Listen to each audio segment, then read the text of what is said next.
things in your land business, and it will absolutely blow your business up, and you will also be in a villa in Saint Tropez with no care in the world, having literally just finished a 7-course meal from your chef.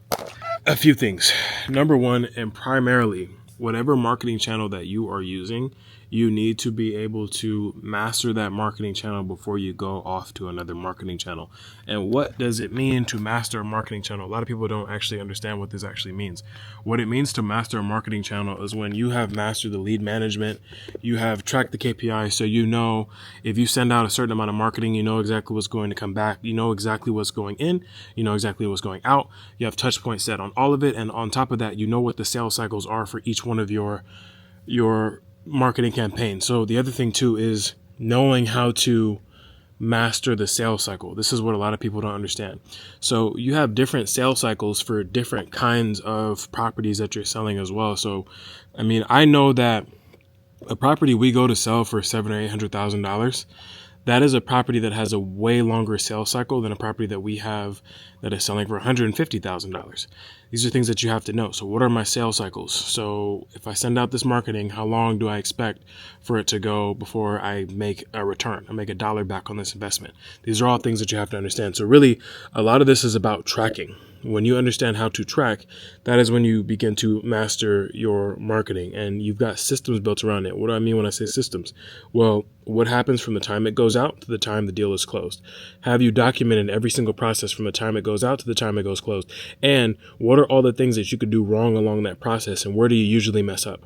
When you know all those things, when I know, okay, this is where I usually mess up, these are the places where I'm doing really well, these are the places where I'm doing really bad, so on and so forth, and you can actually take that data and use it to make your company better and make your deal process better, then you're going to get a lot more deals done, and you're going to be extremely profitable long term.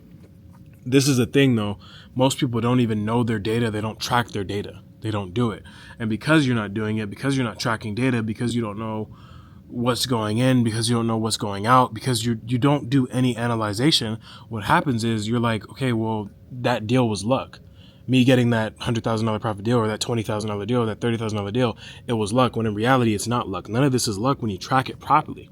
And this is what I talk about all the time. You have to be able to track. This stuff is not random. And the people that think that this thing is random, it's just like, dude, like what? It's not random. If you simply just track every single medium number, every single number, track every number, track the conversations, track how you're having those conversations, listen to the tonality of those conversations. You do this and you do it consistently, then you start to realize like, oh, this is the same seller that I talked to 10 conversations ago. This is the same seller that we talked to in our last mailer. You start to really understand the data. You start to see that like, oh, all these people, like honestly, although this is a very people-to-people business, it's like, oh, it's all numbers and it's all sequences. And when you see it like numbers and sequences, it becomes a lot easier to run the business. It becomes way easier to run the business because then you know it's not random. And the people that I see that are still like, oh, well, it's random, it's not. I know the seasonality of the business. I know where to stay away from during certain seasons. I know where to go during certain seasons, all because we master the marketing. And so that's the first thing. You master marketing, you master the business.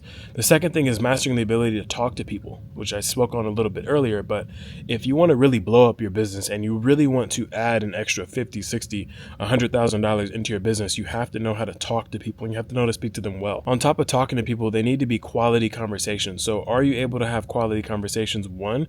And then two, are you able to consistently have quality conversations with sellers all across the country and different people? Do you know how to de-escalate someone when they're upset about the price you offer them to the point where you're at least able to get on the phone with them and have a conversation with them? Most people don't know how to do that. And that's why the people that are at the top of the business and the people that are consistently doing deals are doing them so consistently, and you think it's luck, or you think it's just because they're like, or whatever kind of nonsense that people make up as to why people are doing better than them. But the reality is that it's just skill. It's just a skill of being able to talk to someone more and more and more. And then you shouldn't even be thinking about how well can I talk to sellers. You should be thinking about that, but then you should be thinking about how well can I talk to a seller so that later on I can teach someone else how to do this. That's really what you should be thinking about.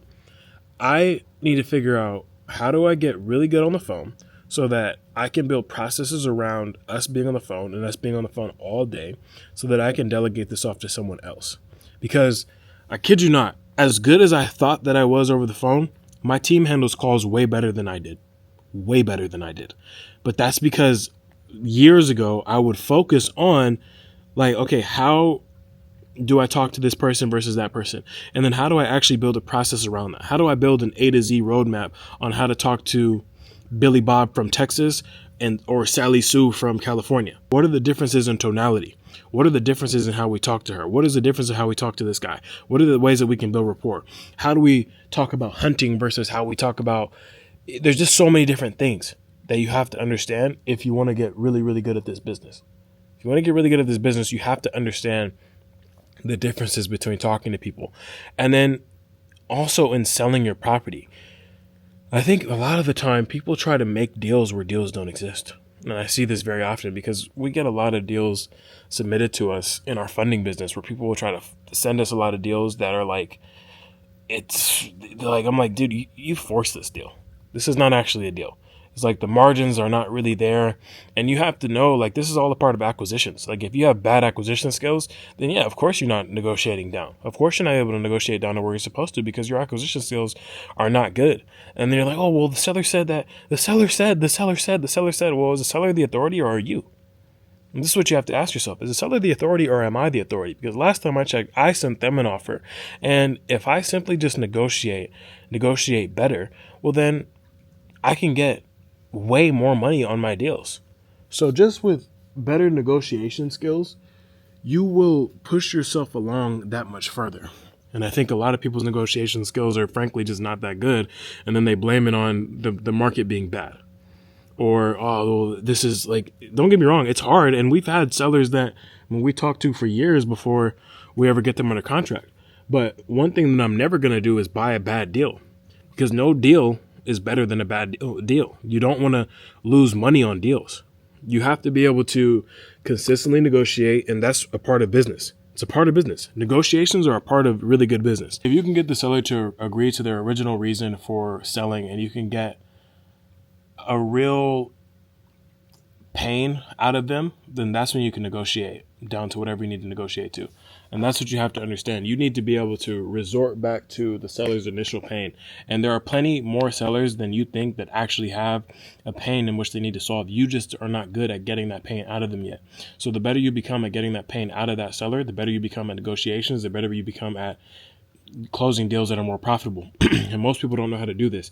It's about being able to speak to a person in a way that allows their true meaning and need to sell and to close the deal, because they called for a reason. This is something that I truly believe. Anyone that calls, they're calling for a reason. There's a reason why they need to sell. There's a reason why they called you. There's a reason why.